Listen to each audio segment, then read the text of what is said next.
This is Karen with newclevelandradio.net, and it is time for What in the World with Paul Seaburn and his sidekick, John DiNallo.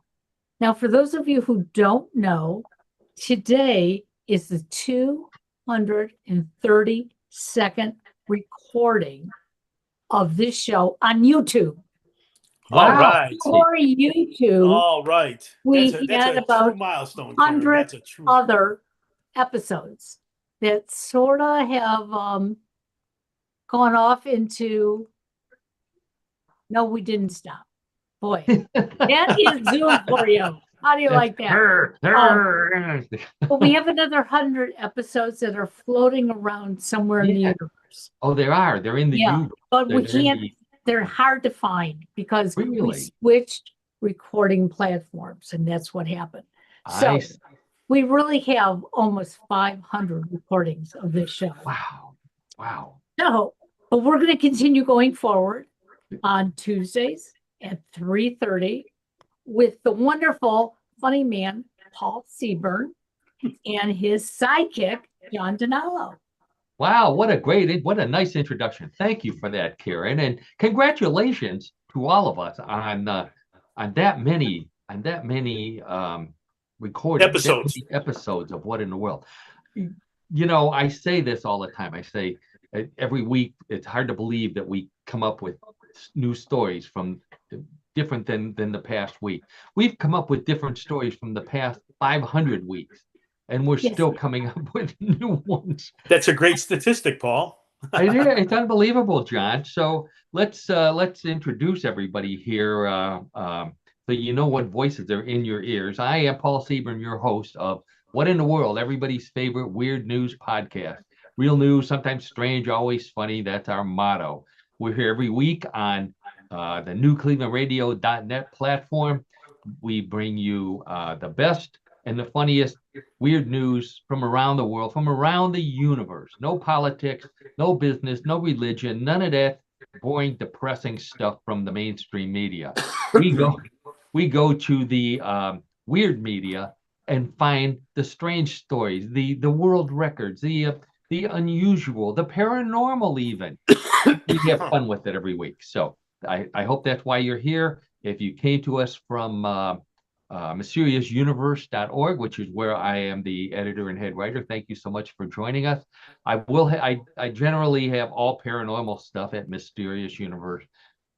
What in the World is more funny stuff, weird stories, things like that. But once in a while, we'll pop in a paranormal story. So, but no matter what it is, we're having fun with it, and more fun than I get to have at Mysterious Universe. So thank you for coming. If you're joining us from Facebook, from my page or Karen's page, thank you again for joining us as well. I do test out jokes on Facebook and stories. So if you want to be part of setting up the show for the week or get a secret glimpse of what I might be talking about, that's a good way to do it. Follow me, be friends, do the same with Karen. You get all that information on newclevelandradio.net, which is our platform. There's a link for our show. You can find out all the places to listen or watch. As Karen said, YouTube is a great place to go because we include photographs with many of our stories. So it's a fun place to go and see what we're talking about. Spotify, Apple, all the other good platforms. While you're at newclevelandradio.net, Karen has a plethora of John, there's your big word for today. I was going to say that's a good word, Paul. I was going to chime in on that one, but I maybe did I pronounce it correctly, or is it? You did. Oh yeah, outstandingly pronounced. So a plethora of podcasts at newclevelandradio.net, all different kinds of subjects. So check those out. And while you're there, if you need a coach, Yes I Can coaching with Karen is also explained, and all the great details on that you can find there as well. Please visit them. They're our sponsors. So we'd love for you to if you need coaching services, even if you don't, even if you're just interested, you never knew what coaches provide. That's a good place to go and find out what exactly a coach does. Karen's got some great explanations there. So by all means, check that out. Okay, that's voice. Let's see. Voice number one in your ear was and still is Karen Hale, who we've been talking about, the proprietor at newclevelandradio.net, media mogul, our producer and co-host. So again, thanks for that great introduction, Karen. I think everybody knows everything about you now that you want them to know. And that other voice in your ear is none other than my old friend, my old college buddy, the color commentary co-host at newclevelandradio.net, host of What in the World of Sports, John DiNallo. Hey, John, how are you? Hey, Paul, and Karen and audience, doing well. It's a beautiful day here in Cleveland. And again, as Karen had indicated earlier, we have just so many outstanding episodes done of our show. We're going to continue the tradition today with another outstanding show. Oh, definitely. And John has contributed by bringing in his globe. So whenever we whenever we mention an obscure country that you may not be familiar with, or even if you're even not so obscure, John will make sure we find it on the globe. So so Very what are good, we Paul. talking about here today? We've got let's see, it's still summer, John said it's nice outside. So we've got vacation tips. Vacation tips. If you're interested in convenience store camping, or if you're a cryptid lover, we've got vacation tips for those people. A different kind of monster from Scotland, not the Loch Ness monster, but a different monster. We've got Bigfoot's new appearance, John. Get ready for that. Okay, sure. The world's deadliest ranch. We'll be talking about that. And the world's scariest stuffed animal. The best reason to shop at Walmart. Oh, this was my favorite story of the week on Facebook. Plus, we've got more odd news. We've got world record. We've got trivia. John's got a great strange sport for us. And then we play everybody's favorite weird news game, Bluff the co-host. So let's get right to it, John, and everybody out there. So this was interesting. You know, I mentioned very frequently on this show that we're in the Northeast Ohio area. We're in the Cleveland area. We all live in the suburbs, southern suburbs of Cleveland. But we like to talk about Cleveland things. And I've got a great Cleveland thing, courtesy of Billy Joel, of all people. Now, you know, most people think of Billy Joel as what? The New Yorker, right, John? From Long Island, right? That's what you hear all the time. He's a New Yorker. Sure. But he made a salute to Cleveland. And I want to show you this. Before I forget, here's our logo. If you're interested in my new book, What Would You Say to a Naked Space Alien? It's available on Amazon, going fast.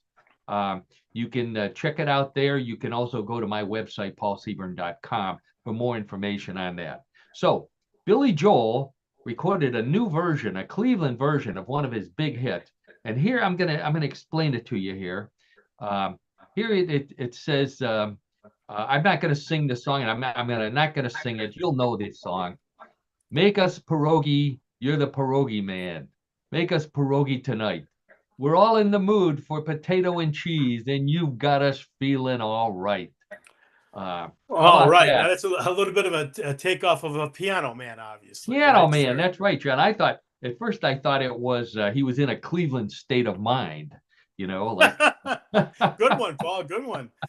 Let's keep the Cleveland theme rolling strongly today. That sounds there. You good. go. Yeah. So that's for our friends at Polish Prince Pierogi. They're on Facebook. You can check them out there. The pierogies are valuable in Cleveland, by the way. I also saw that, you know, during the holiday season, a lot of people serve them for their holiday meals, and you go to the churches. The local churches will make them. And they run out. That's the big thing. So if you have pierogies and they've run out, you want to protect your pierogi. So I found this on the internet, John, and everybody out there. This is a kielbasa. Oh, I'm sorry, kielbasa and pierogi. It's a kielbasa safe and a pierogi safe. So it's just bigger than a gun cabinet. Now it's huge. It's like wow, look at that. Like an armoire. Sure. Yeah. So and it's so you can tell the two parts apart. There's a kielbasa safe on top and a pierogi safe on the bottom. You've got room at your house for that, John. I think you could go for one of those. Well, you know, I think Annette might go for that, actually. You know, I mean, you know, from her side of the family, of course, right? There you go. Yeah, that's right. Okay, we'll right? check that out. Get some prices for it. Okay. Good. Oh We're going boy. to start off with some food stories as the result of our pierogi plug from the the great Billy Joel. One of my favorite stories of the week, and also from my fans at Facebook. Uh, I'm going to ask everybody out there, but I'll ask John and Karen. Do you like Scotch eggs? Are you a fan of Scotch eggs? What is that? Oh, I'll explain it to you. John, do you know what a Scotch egg is? No, I'm with Karen on this. I'm not familiar with that at all, Paul. Okay. Well, this will be for all of you who aren't familiar with Scotch eggs.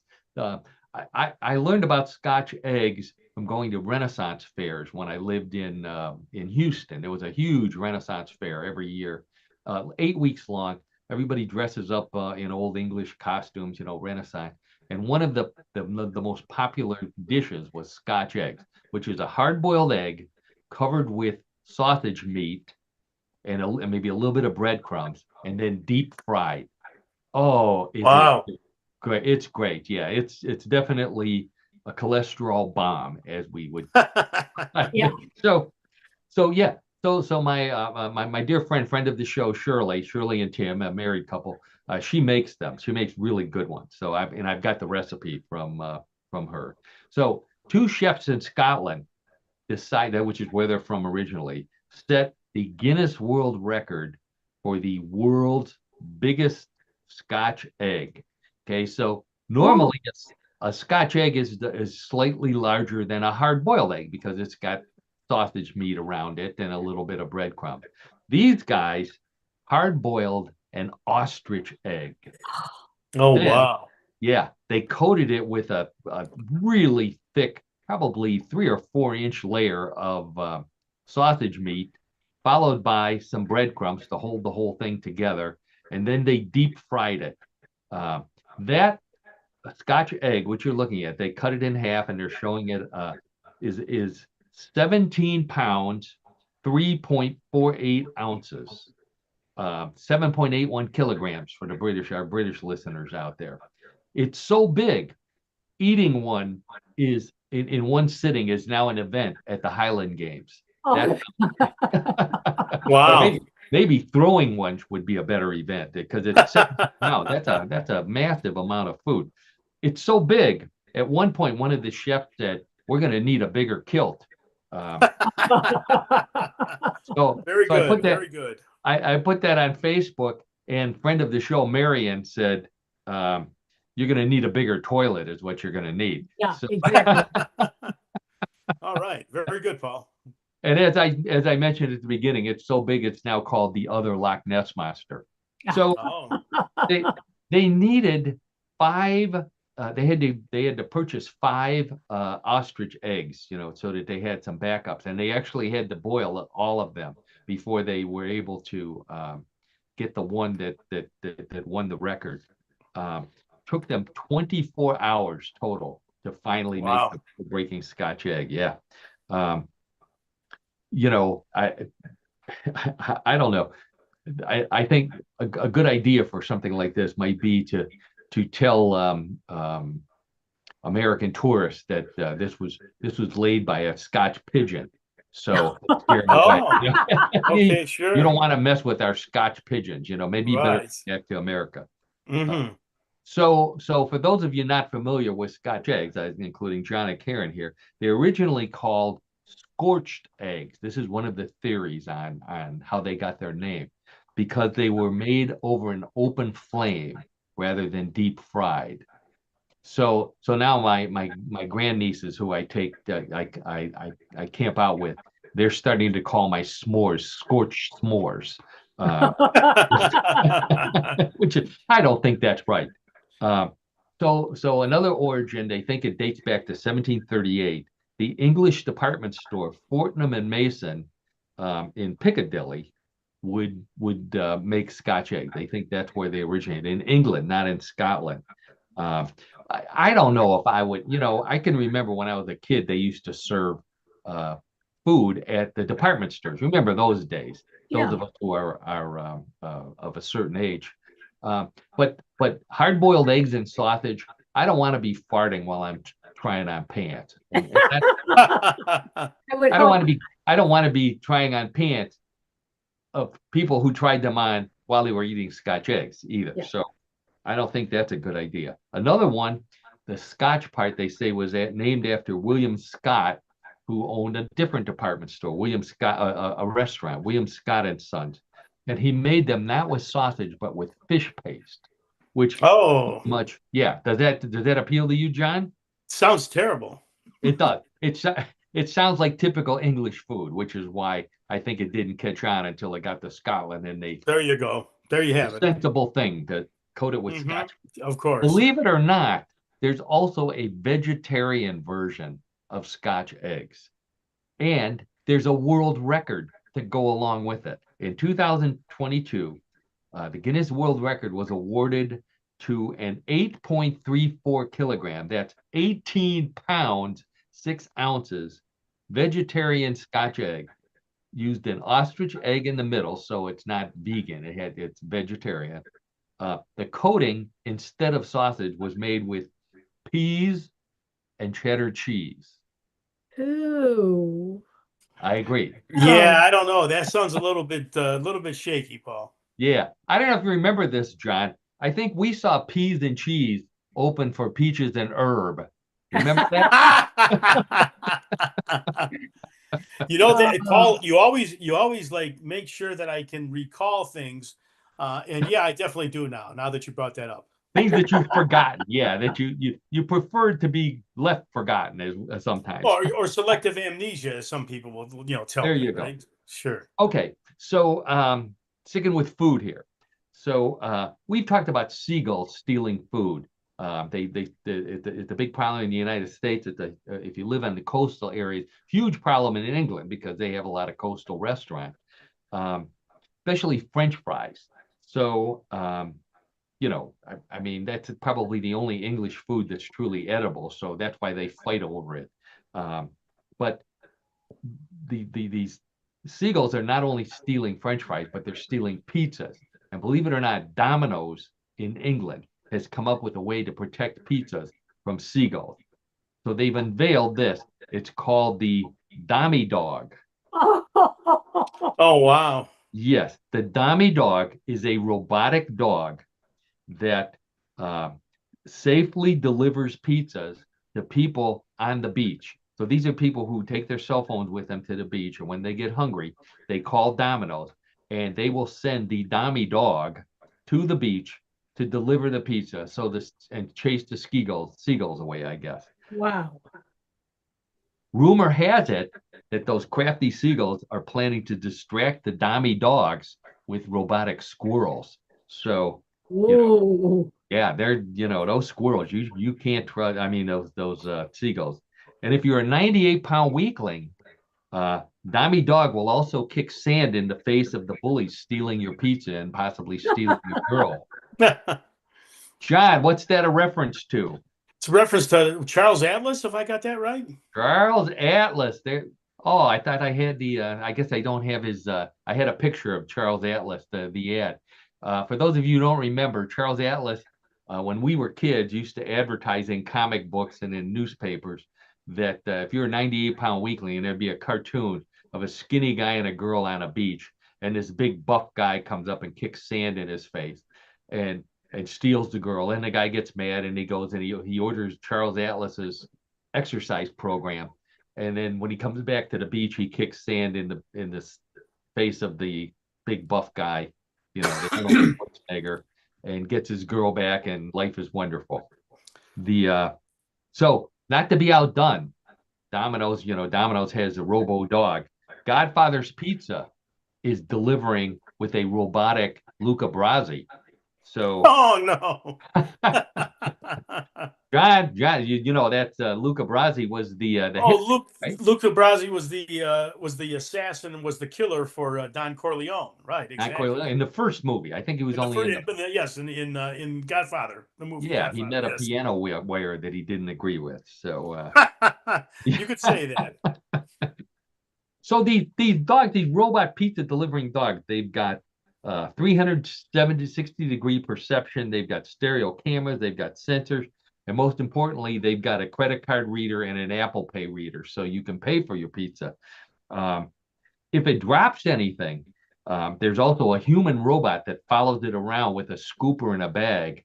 So, Oh boy. just like just like your neighbors walking their dogs. Right. That's right, This Paul. is Good why, one. yeah, this is why when aliens land on Earth, they're not going to bother with us.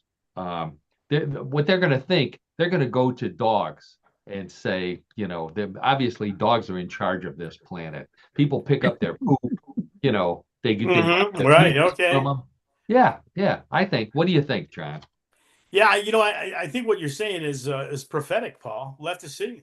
Yeah, we're in trouble.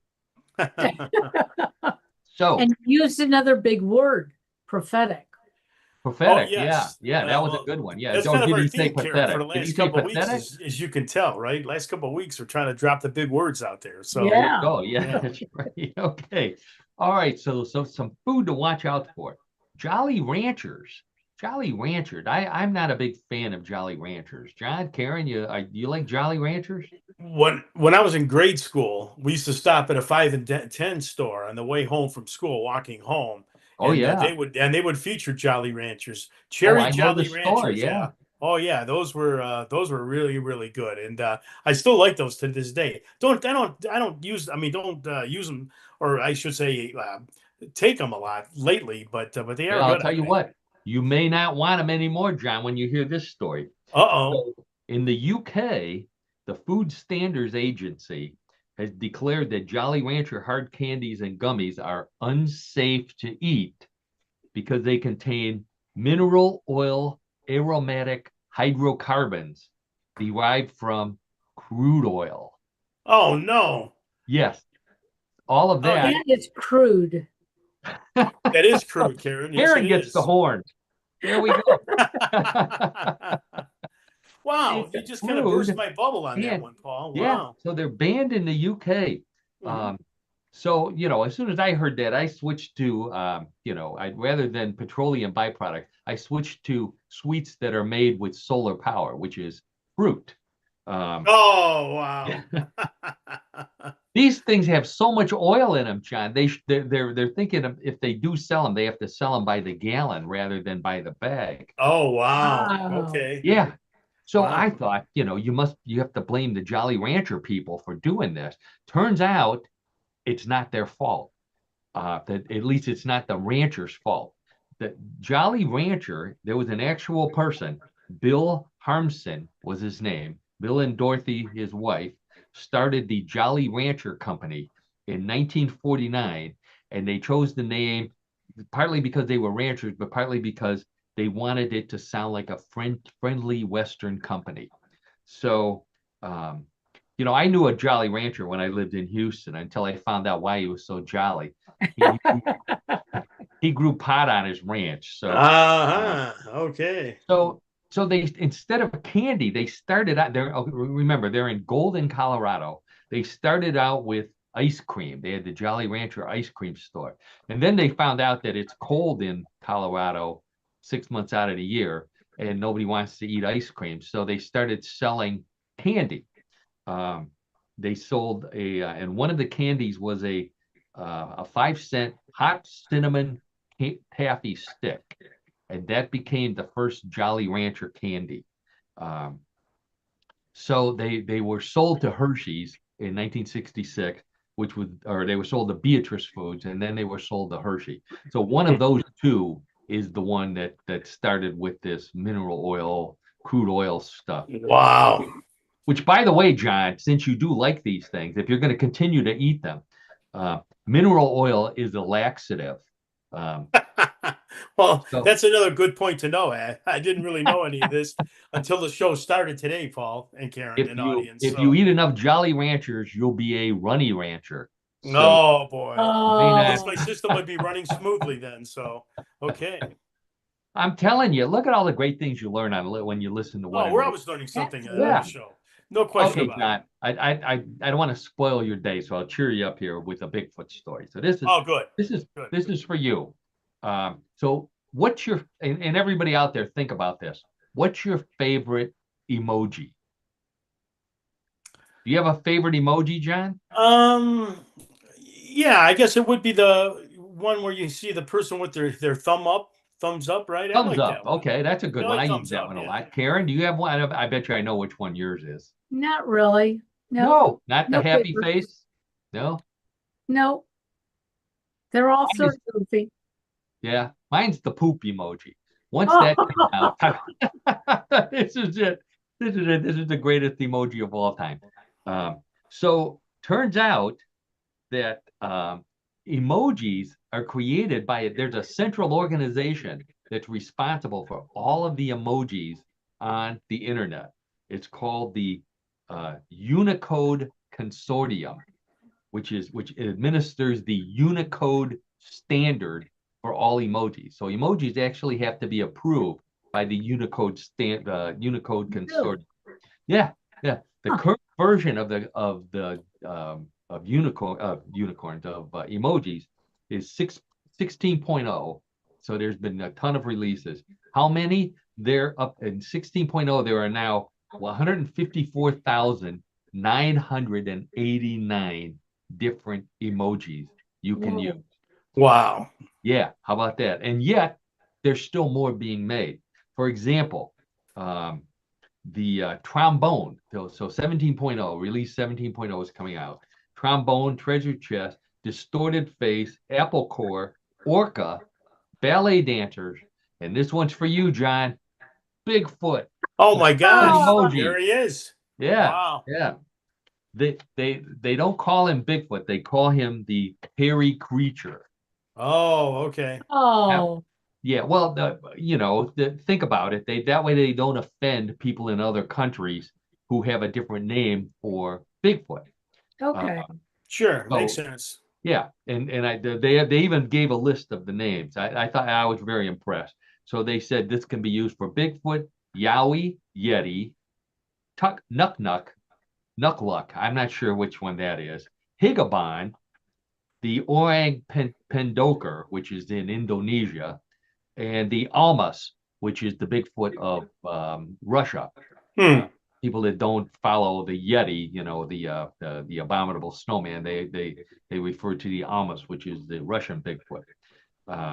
How about that, John? You got to get. Oh, here's some of the other ones that are coming. Yeah. Wow. Those are interesting ones. Wow. Yeah, yeah. I Sure, thought sure. those were pretty cool. I didn't realize, hard to believe that they haven't come out with these yet. So No, really. And it's interesting you said, Paul, that they just keep churning these out, right? These new ones, right? So there's got to yeah, be a demand for them, you would think, right? who would believe we actually have a central organization for emojis, but not for important stuff.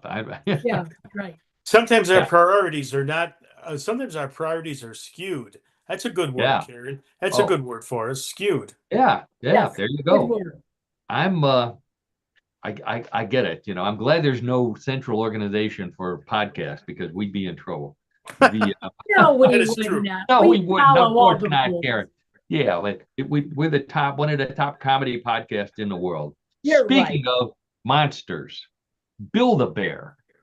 You wouldn't think of Build-A-Bear as a monster provider, but it is. No, I wouldn't think of that. No, it's Oh, something you get for your nieces and your nephews. I mean, come well, on. hold on That's to your Jolly Ranchers, John. When you hear that, okay. Hmm. um, you know, they are monstrous in a way because you pretty much when you leave there, you've left all your money there. Those little bears cost a fortune.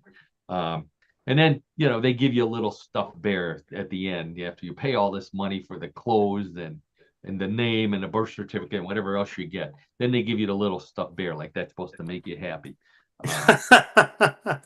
It makes your kid happy. That's all it does. Yeah, right. We did a story about Build-A-Bear a little while ago, getting into the cryptid business when they came out with a Mothman Build-A-Bear.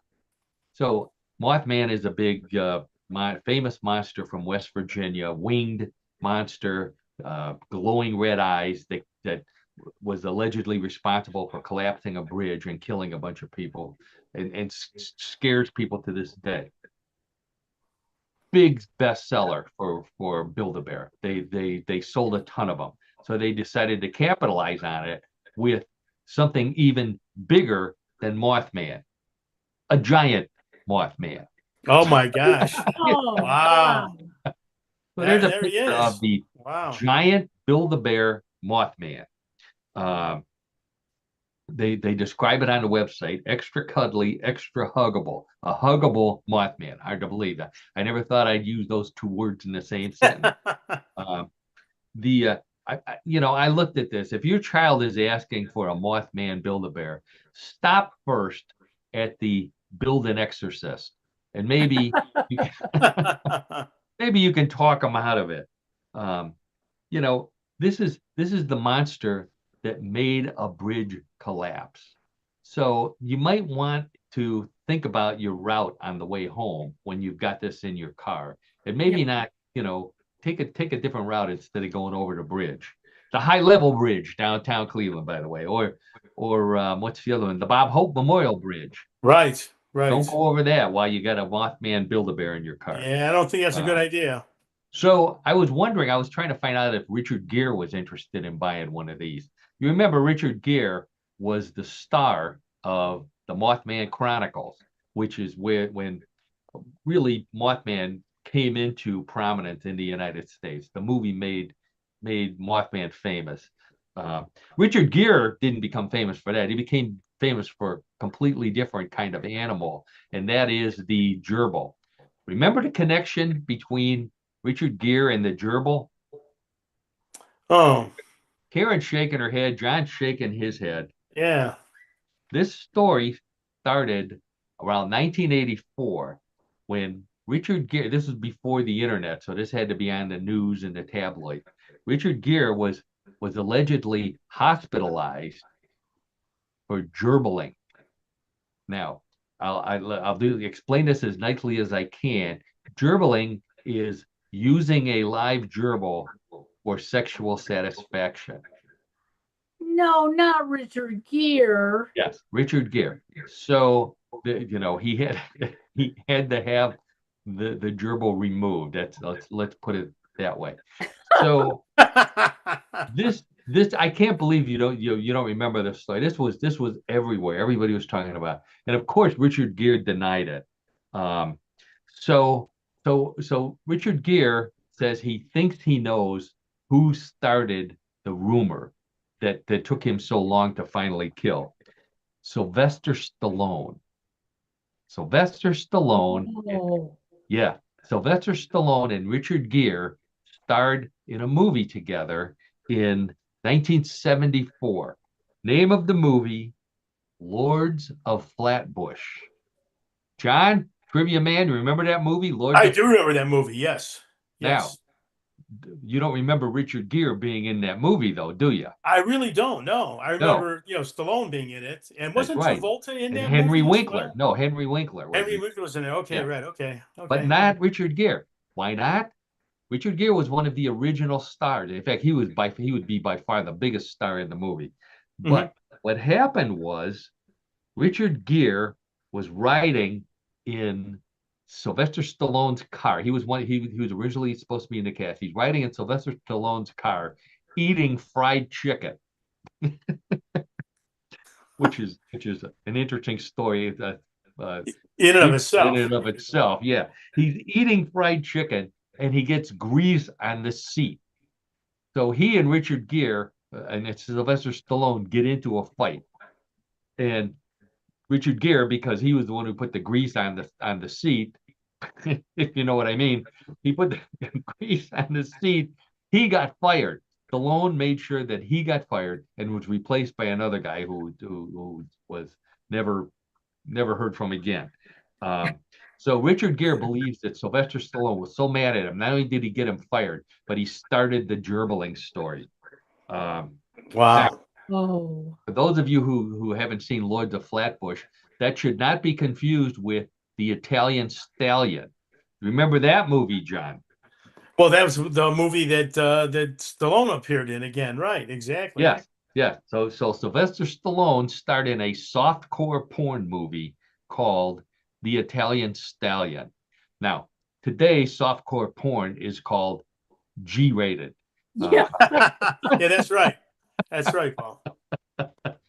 So the Italian Stallion was originally called The Party at Kitty and Studs, made in 1970. Obviously, Stallone was Stud, and Kitty was played by a an actress who went on to no fame after that is at all. Wow. But and the whole movie, yeah, the plot of the movie was that they had a party at their apartment and they invited all their friends and they had sex. That's the plot of the movie. Sylvester Stallone had two lines in what was the name of it again? The Party at Kitty and Studs. His two lines were, "Yo, Kitty." That's line number one, and line number two was, "Oh, Kitty." Those are, Oh, so Sylvester Stallone says he was paid $200 for 2 days' work. Really big movie, and it was enough to get him from living under a bridge and get a good place to live, so he could start auditioning for better movies and went on to fame. So how about that? You can find this on the internet, by the way, Italian wow. Step. It's Okay. a terrible movie. Terrible movie. Okay. Something that I can relate to. British Columbia Furniture Store was ordered to pay $500 in damages to a couple who bought a sofa without knowing that it was stuffed with feathers, and they were not prepared to continually fluff the cushions. That's picture of, yeah, the couple didn't know that because you had feather pillows, they had to fluff the cushions, and they got a 500. The company paid them $500 in damages. Fluffing the cushions, I thought meant something else that you would see in, maybe an Italian stallion. Oh boy. Which is the reason why I bought when the lovely Donna said she wanted to buy a couch where you fluff the cushions. I thought, oh yeah, all right. Yeah. John, I don't know if you remember this. I believe we saw Fluff and Cushions open for Flat and Scruggs during our bluegrass period. Do you remember that? You know what? Tell you what, Paul. I wish I could recall this one, but no, this one I don't. I'm sorry. Fluff and Cushions, yeah, Fluff and Cushions. We'll have to ask our friend Carolyn. She might know them. Okay, all right, okay. Okay. On a similar subject, we'll move on. Before I get too deep into this gutter. A man in Florida. Oh, if he's from Florida, it's going to be a crazy story. The Florida man, yes, the infamous Florida man. Actually, this is in the same gutter. A man in Florida was arrested for stealing sex toys. Where was he stealing sex toys from? Get ready for this. Walmart. Apparently, Walmart. Yes, a Walmart in South Pasadena, Florida, sells sex toys. In a related story, astronauts on the space station said they could actually see the line out the door from the space station. Oh my gosh. Did you know that? No, I did not know that at all. It's a brand new story to me, Paul. Well, here's a more important question, John. Do you know where South Pasadena is, and can you go there on your next trip to Florida? I could probably get there, but you know what? I really can't pinpoint where that location is. I can't really pinpoint. Well, this would be, you could write it off as research for the show. Yeah, well, okay, all right. Let me look into that. I'll look into that, Paul. And take pictures of the sex toys. Take pictures, yeah. Take pictures of the greeter. I think the greeters are always smiling at that store. So, okay. If you buy your sex toys at Walmart, I heard that you have to use the special self-service line. Oh yeah. Oh boy. Oh my. The managers say that a lot of people buy their sex toys and put them on layaway. Oh no. Oh, jeez. Really going down the rabbit hole today, Paul. Yeah. So the guy was also accused of stealing. He had a number of sex toys. I had the list. There was like about 12 of them on the list. But he also stole a Reese's peanut butter ice cream sandwich, which cost $3.98, which I guess he needed to cool off after using the sex toy. Oh. Yeah, I know, Karen. Oh, Who boy. shops for sex toys at Walmart? I figured it's people looking for bargains. Well, yeah, I guess. Bargains. Now, I don't know the prices on sex toys, but I guess that they're expensive. at Walmart, at the Walmart in South Pasadena, John. So you know how much money to take. The vibrating pocket wand sells for $14.95. The tush toy, $31.44. And Okay. the mega massager, $39.98. Now, I think that makes sense because you've seen the size of some of the people who shop at Walmart. So I'm guessing the mega massager is obviously one of their top sellers. Yeah, probably. Stands the reason, so to speak, Paul. Yeah. All right. So now we're getting out of the gutter here. For friends of our show who remember the Lawson's convenience store chain. So that would be people who grew up in Ohio, maybe Pennsylvania. John and I, of course. Karen, I know. Do you remember Lawson's? Yeah, they were still here when I moved here. Yeah. Oh, okay. All right. Okay. Okay. Very popular convenience store. Sure. So they closed in the United States and they moved to Japan, where they're now a very popular convenience store in Japan. They're so popular in Japan, some of the stores are now adding facilities for RVs and campers to park and stay in their parking lot overnight. Oh my God. Yeah, look at here's a picture of a drawing of one of them that they can follow. You can see that there's an RV in a parking space. So you're charging your RV or whatever else you would do. You can sleep there, you can stay there all night long. Now, this is my definition of roughing it. You're in an RV, it's air conditioned, you're at Lawson's, you're eating chip chop ham sandwiches and onion dip and chips. That's living. That's it. That's a slice of life right there, Paul. There you go, John. That's Cleveland roughing it. That's what we call roughing it in Cleveland. That's right. And in Tokyo, obviously, where this Lawson's is opening.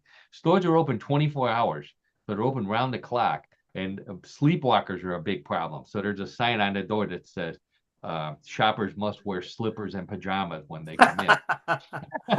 Yeah. So camping at Lawson's, what have we become camping out at Lawson's? Teddy Roosevelt is spitting in his grave, the yes, fighter who wanted us all to be tough. Sure. He's obviously, I'm sure he's not enjoying this in the afterlife. So I'm thinking this is the kind of thing, if this were in Cleveland, this is what your dad would offer instead of taking you to Cedar Point. Go to Lawson's in an RV. This is well, we can camp out. We can camp out, or better yet, your dad gives you a roll. You want to go ride the rides at Cedar Point. He gives you a roll of quarters, and he takes you to the grocery store and lets you ride on the horse all day. And yeah, sure. Maybe he'll take your picture. Like they do at Cedar Point. Make a scary face. It's almost the same thing. That's what would happen. That's what would happen to us. I don't think this would catch on here. Okay, I said we'd talk about another vacation. A scary vacation. Paranormal cryptid vacation. Okay. It's Shenandoah National Park.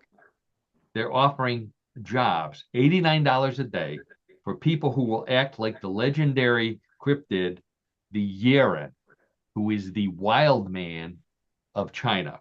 So you can make $89 a day pretending to be the Yeren at this park. What does that entail, John? Because I know $89 would go a long way on your retirement budget. Yes, it would. You'll get paid $89 for living in the forest, wearing wild man clothes, making only woo woo woo sounds, and accepting and eating food from tourists, especially raw meat, which is the favorite food of the Yeren. Wow. So I'm guessing that was appealing up until the raw food part. The raw food part kind of killed it for me, Paul. I have to say. I would think so. Yeah. Believe it or not, they've received over 10,000 applications for the jobs. There's a few jobs, not many.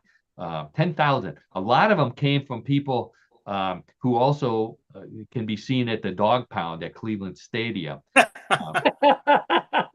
Don't They know they? how to woo woo. About the woo woo. They do the woo woo. They wear costumes. They Sure. probably eat raw meat. Once you if you're drunk enough. Um, the So the job is open to both sexes. I think there's a female in this picture here somewhere. Yeah, Okay. down on the bottom over there. Mm-hmm. Yeah, you can make extra money if you're a woman, and sell videos of yourself dressed as the wild woman on OnlyFans. So a lot of people are doing that. Wow. Now, John, you're ready for this job because the training film that they make people watch is Animal House. So, Well, you've seen it already many seen that. times. You're right. Yeah. Okay. Kind Yeah, of familiar yeah. with that one. Sure. Sure. Actors have to use their imagination when designing the costumes. Why? Because there's no photos of the urine. They're all blurred. Oh, yeah. Well, Oh, seems to be a common theme. Well, I'll just leave it at that. I'm telling you, I think we could do this. I think we could do this. Or better yet, speaking of Cedar Point, why don't we go to Cedar Point and propose that we could pretend to be the Ohio Grassman at an exhibit at Cedar Point? $89 a day. That's not bad. That's not bad. We could do No, that. it didn't. No, it pays for your activity anyway, right? Sure. Oh my gosh. Okay. All right. One more. One more. Then we better get out of this segment of what in the world. The Rosebud Sled. John, what movie is the Rosebud Sled from? Oh, you know what? Is it from oh, I got a brain lock now. Hold on a second. It's Oh, you from can picture the Christmas guy who Story. wrote it, the The producer, Christmas the Story. director. Christmas Big Debbie Story? said, no, what's that? it was about this. Rosebud was the sled. It was, Rosebud was the sled. The movie and he was, was um, uh, everybody out newspaper. there. He had a newspaper. He had a newspaper. That's right. That's right. Everybody But I out can't there think of his listening name is though. screaming the answer. Can you hear them? They're saying, Citizen Kane, Citizen Kane. Yes. Oh yeah. So what am I thinking? Right. And who Okay. was the director, John? Orson Welles. Orson Welles. There you go. Okay, so the Rosebud Sled. Why are we talking about this? Here's the Rosebud Sled right there from the movie. The Rosebud sled from Orson Welles' 1941 film Citizen Kane was auctioned recently. Get ready, $14.75 million. Wow. Wow. And that's not even a record. The record for the best-selling movie memorabilia were the ruby red slippers from The Wizard of Oz. But this was close. This was close. $14.75 million for a sled. Guys like me and John, whose parents threw out our baseball cards, are not wondering what they did with our flexible With our flyers. sleds, right? Yeah. Oh my gosh. Wow. That's what they were called, weren't they? Flexible flyers, I think. Yeah, flexible flyer. Yeah. Sure. Yeah, the Yeah. wagon was Flexible a flyer. radial flyer. Right. Yep. No, The flexible flyer. sled No, was a right. flexible flyer. Yeah. Yeah. They did a movie about my sledding experiences when I was a kid. You know what it would be called? Citizen Pain. Oh. Oh Yep. boy. And Comes with the territory, I guess, Paul. there you go, John. I'm going to end this punishment on that note and bring us to What in the World of Sports with John DiNallo. He's been waiting here. So every week I ask my old buddy John, regular listeners know John and I have known each other since college. We're fraternity brothers. John knows more about sports than anybody I know, so he's the perfect person to host What in the World of Sport. I challenge him every week. John, find us a sport that fits with the theme. Real sport, sometimes strange, always funny. And for 500 episodes, he manages to come up with a sport every week. So, John, fill us in on the sport. We've got your photos all lined up and ready to go. Well, thanks for the introduction, Paul. Appreciate it. So, interestingly enough, ladies and gentlemen, our sport this week is not really a sport, but many people would not watch sports without it. Let me explain. Our topic this week is mascots. Ooh. So, by definition, a mascot is any human, animal, or object thought to bring luck or anything used to represent a group with a common public identity such as sports teams, schools, society, military units, or even brand names. The word mascot originates from the French term mascotte, which means lucky charm. Oh, that's interesting. Okay. Team mascots are often related to their respective team nicknames. Teams named after animals often have had live animals at their games. For Oh, example, the Chicago Cubs used a taxidermized cub starting in 1908. Then the team switched to a live cub in 1916. Now, when the Bear Cub got to be too much, they went with no mascot until 2014 when they went with a person in a cub costume. wow. Now, perhaps the most famous costume mascot was the San Diego Chicken, who performed at San Diego Padres games in the 1970s, even though he wasn't a Padre.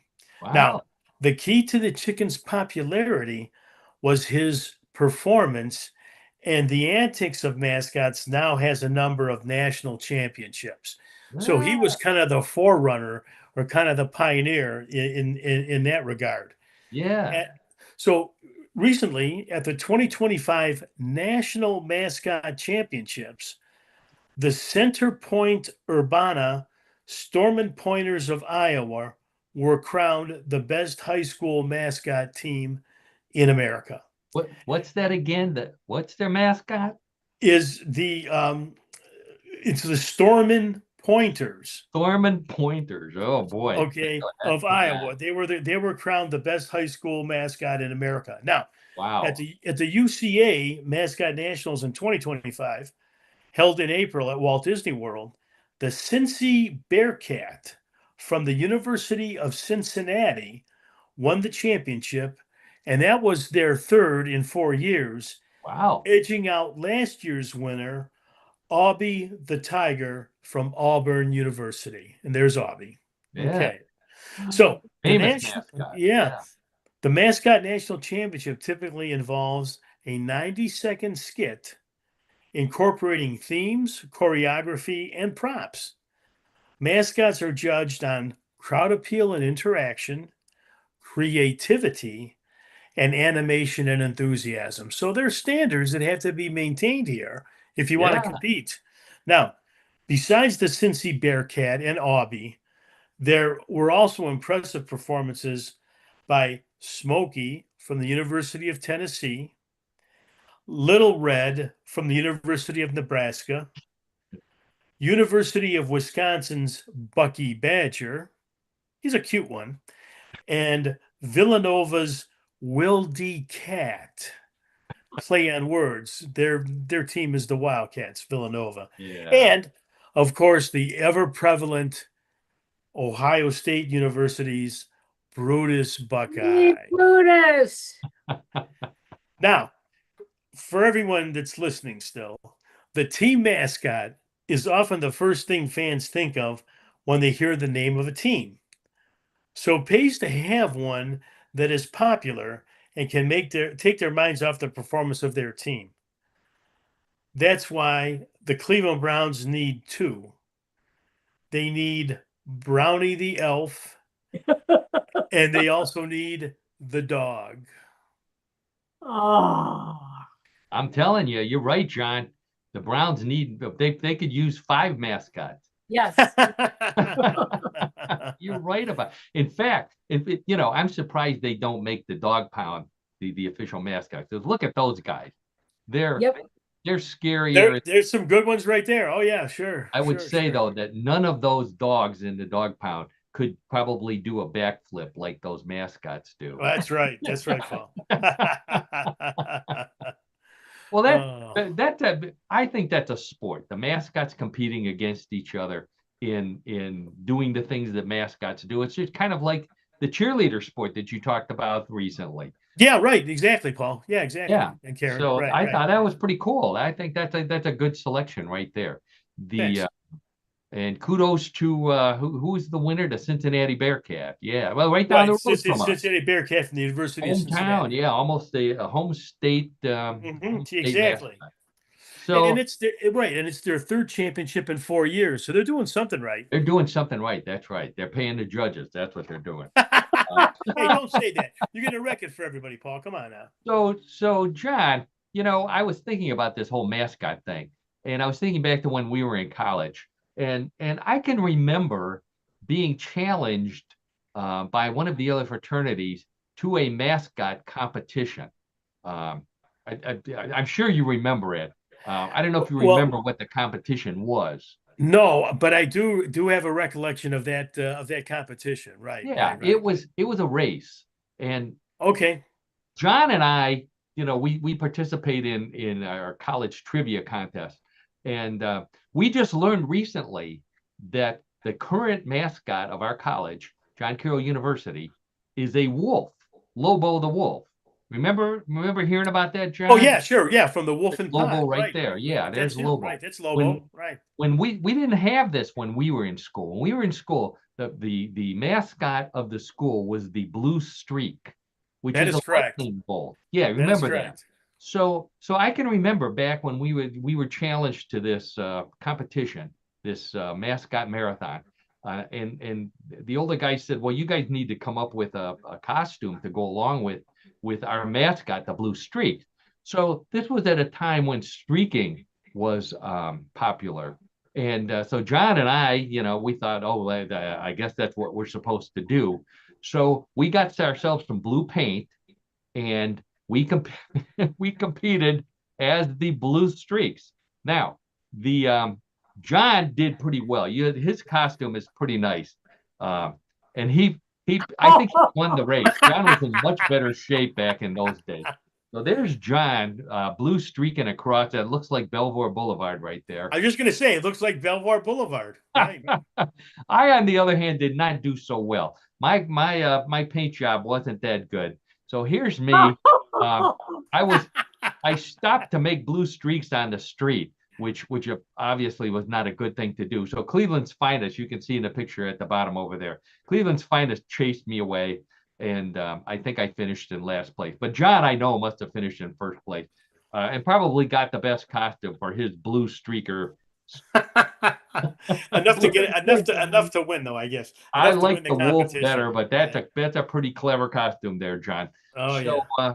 on that note, I think we better get going and move on to Bluff the co-host, everybody's favorite weird news game. Regular listeners of the show know that Bluff the co-host is real simple. I have three stories similar to the ones we've been talking about all afternoon. One big difference: those stories were real. These stories may be real, may be a bluff. It's up to you, John and Karen, to decide real or bluff. Wagering is allowed, so place your bets. John and Karen, hands on the buzzer. Let's get right to story number one.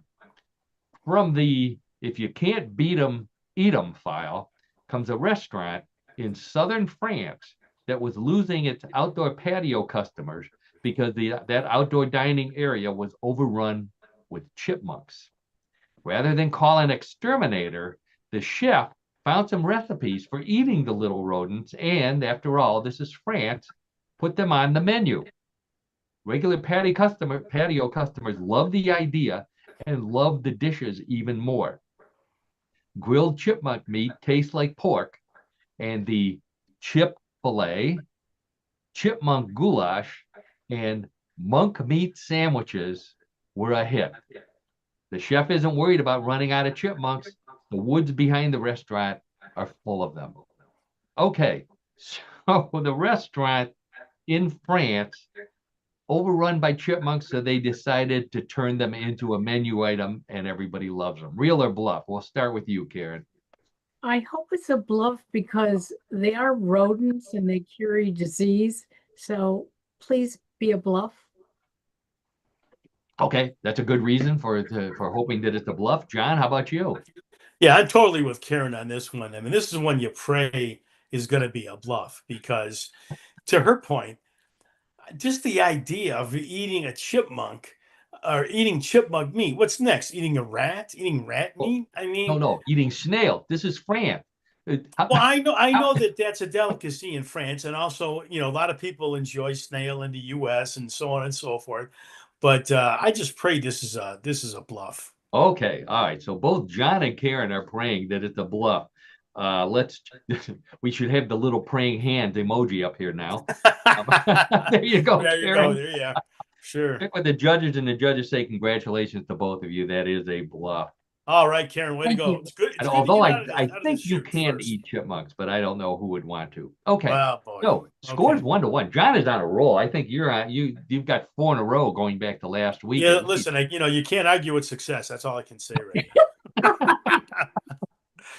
Okay, all right. So John and Karen, let's get this story number 2. If you can't fall asleep without your teddy bear, a hotel in Japan says you should bring it along, but it will cost you.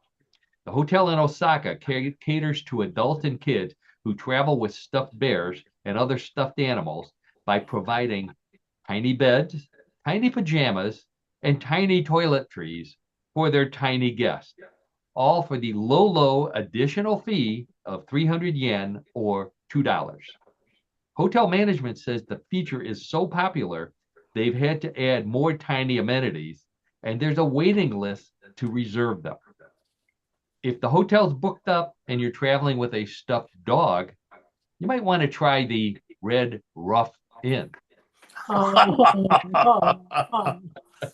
Okay, so the hotel in Osaka, Japan, that charges a fee and will give your stuffed animal a bed, pajamas, and toilet paper. I don't know, shampoo. Real or bluff? We'll start with you, John. Well, this is kind of a good, harmless bluff the co-host, the way I see it. It's harmless, right? I mean, you're talking about, bears that people like and kids like and all that. So I'm going to say it's true. I'm going to say it's a true story. Ooh, do you travel with anything like that, John? Candidly, I don't. No, just the lovely Annette. Okay. That's right. That's Karen, right. yeah. How about you? I think it's such a cute gimmick.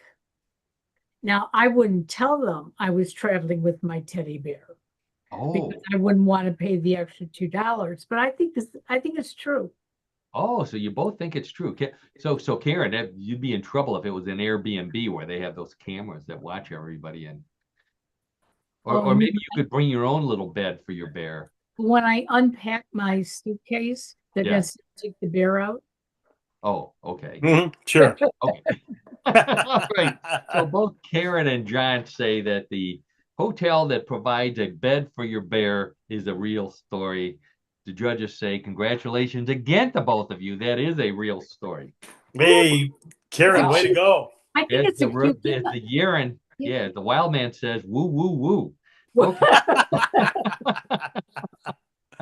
Scores tied 2-2. Points are double in round number 3, but it doesn't really matter. We're going to have a winner or we'll have a tie, and that means both of you go home winners. So let's get right to it.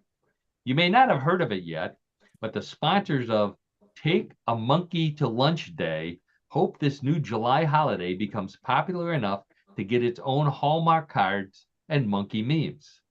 Take a Monkey to Lunch Day started in 2020 as a way to give monkeys, apes, and other primates some much needed support, as many are becoming endangered. Sponsored by Jane Goodall herself, the holiday is obviously popular at zoos, but is also celebrated at places like the Louvre in Paris, the Smithsonian in Washington, and the Met Museum in New York, where simians are brought in to be wined and dined by monkey lovers. In appreciation, some monkeys perform tricks for their benefactors, and everyone has a bananas time. See if your boss will have a Take a Monkey to Lunch Day at your office next July, and maybe he'll forget about your own monkey business. Okay, Take a Monkey to Lunch Day, a new July holiday, real or bluff. Karen, we'll start with you. Well, do they really mean we're going to take a monkey to lunch, or are we going to pay something for the monkey's lunch? They call it Take a Monkey to Lunch I Day. know what they're saying. And I hope it's really not take a monkey to lunch. So I'm going to say it's not real. It's not Oh, real. okay. Karen says, take a monkey to lunch day is a bluff. John, how about you? Just in the interest of decorum, I'm going to have to say that this is a bluff. I mean, and nothing against monkeys or primates or anything along those lines, right? Some things are just not right. I don't think this is right. I'll just leave it at that. Okay. John says it's just not right to take a monkey to lunch. Karen agrees. Let's check with the judges, and the judges say, get ready for July 21st, 2026, the next Take a Monkey to Lunch Day. It is a real holiday promoted really by the Louvre, by the Met, and by around the country. It's a big thing for helping to collect money to protect the monkeys. They do. So are you going to take your chimpanzee to lunch then next July? If you have one, if you live someplace where you have a monkey as a pet, you can bring your monkey. Most of them import their monkeys from the local zoo. That's what they did at the Louvre and at the Met. I can't believe the Met in New York City actually has this, but well, there are standards and there's standards, I guess, right? So yeah. Sometimes So John's streak is over. Both Karen and John were wrong, but John's other streak is still on because it's a tie 2-2. That means you both go home winners. Good. Congratulations to everybody out there playing. If you got three in a row, good for you. You beat John this time. So that's something to put on your gravestone, I guess. It's a point of recognition. I don't know what kind of recognition, Paul, but it's some kind. So. All right. Okay. All right. It's something. It's something. And that's what this show is. It's something.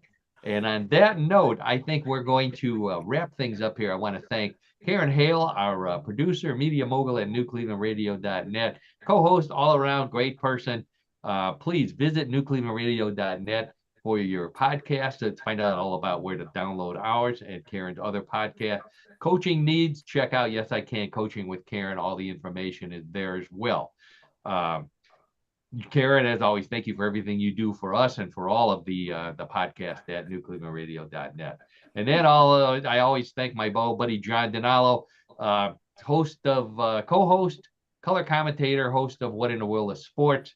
All around good guy, puts up with my nonsense every week. He even puts up with it on days that we're not doing the podcast. It's okay, Paul. That's all right. Thank you very much. It's always a blast to do the show.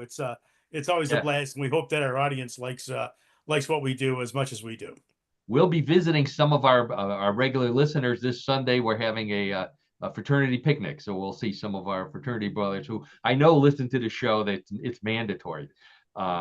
So, else it's mandatory, or else. Or else, that's right. Most of all, I want to thank all of you out there for listening. You're the reason why we do this show every week. Without you, it wouldn't be any fun. We have a good time, and we hope that you have as much fun listening to What in the World as we do putting it on. And we really do every week. 500 weeks and counting, and we're going to keep on going. We'll be back here on next Tuesday at 2:30 Eastern Daylight Time. 3:30.